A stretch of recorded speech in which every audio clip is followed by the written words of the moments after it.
കണ്ണൂരിൽ സുഹൃത്തിനെ ആക്രമിച്ചത് തടയാൻ ശ്രമിച്ച വിദ്യാർത്ഥിക്ക് സഹപാഠികളിൽ നിന്നും മർദ്ദനമേറ്റതായി പരാതി. കടമ്പൂർ ഹയർ സെക്കൻഡറി സ്കൂളിലെ വിദ്യാർത്ഥിക്കാണ് മർദ്ദനമേറ്റത്. കണ്ണിനും കൈക്കും പരിക്കേറ്റ മുൻസാഫ് കണ്ണൂരിലെ സ്വകാര്യ ആശുപത്രിയിൽ ചികിത്സയിലാണ്. സംഭവത്തിൽ സ്കൂളിലെ 10 വിദ്യാർത്ഥികൾക്കെതിരെ കുടുംബം പരാതി നൽകി. പള്ളിയിൽ പോയിട്ട് ചങ്ങാനടിക്കുമ്പോൾ പിടിച്ചുവെച്ചാണ്. അതെല്ലാം വന്നിട്ട് അടിക്കുമ്പോൾ പിടിച്ചുവെച്ചതിന് കഴിഞ്ഞിട്ട് നമ്മൾ മാഷ വന്നിട്ട് അവിടെ ഇതാക്കാം. പിന്നെ സ്കൂളിലേക്ക് എത്തിയാലോ അങ്ങനെ കുറേ ആൾക്കാർ വന്നിട്ട് ഇതാക്കിയിട്ട് വീണാർ പിന്നെ അട്ടി ഇതാക്കി വീണ് പിന്നെ ഇത് ചവിട്ടിയിട്ട് ഇതാക്കി ചവിട്ട് കഴിഞ്ഞു. എത്ര പേരുണ്ടായിരുന്നു? 10-15 ഉണ്ട്. എനിക്ക് കയ്യാൻ കഴിയുന്നില്ല. കണ്ണിൻ്റെ ഇത് സ്റ്റിച്ചിടാന്ന് പറഞ്ഞു. സ്റ്റിച്ച് കണ്ണിനായുണ്ട്. നമ്മൾ കാണുമ്പോൾ എന്ന് പറഞ്ഞാൽ നല്ല ഒരു കണ്ണെല്ലാം വല്ലാണ്ട് അസ്വസ്ഥത, ആകെ രക്തം വന്നിട്ട് വല്ലാത്തൊരു അസ്വസ്ഥതയില്ല. ബോധം കെട്ട അവസ്ഥയിലാണ് ഈ അടിക്കുന്ന ടൈം ഉണ്ടായിരുന്നത്. അവരടിച്ചോ ബോധം കെട്ട അവിടെ വന്നതിന് ശേഷം ഒരുപാട് കുട്ടികൾ വന്ന് ഷൂസിനെ കൊണ്ട് ചവിട്ടി അമർത്തുക ചെയ്ത്.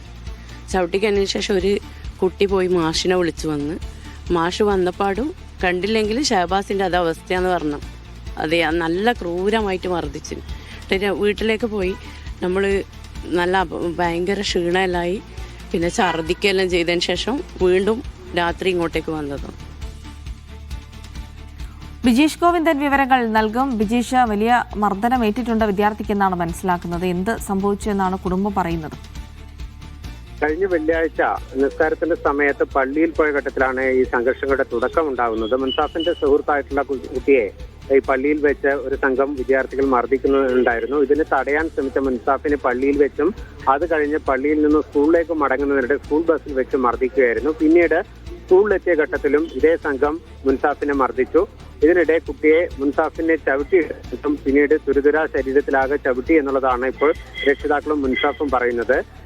അക്രമത്തിനകത്ത് കുട്ടിയുടെ വലത് കണ്ണിനും വലത് കൈക്കുമാണ് ഗുരുതരമായി പരിക്കേറ്റിട്ടുള്ളത്. കണ്ണിനകത്ത് കൺപോളകൾക്കകത്ത് ആണ് പരിക്കുള്ളത്. അതുകൊണ്ട് തന്നെ കണ്ണിനകത്ത് കാഴ്ച കുറവാണ്. അതുപോലെ വലത് കൈയുടെ ചലനശേഷിക്കും ചെറിയ തരത്തിലുള്ള തകരാറുണ്ട്.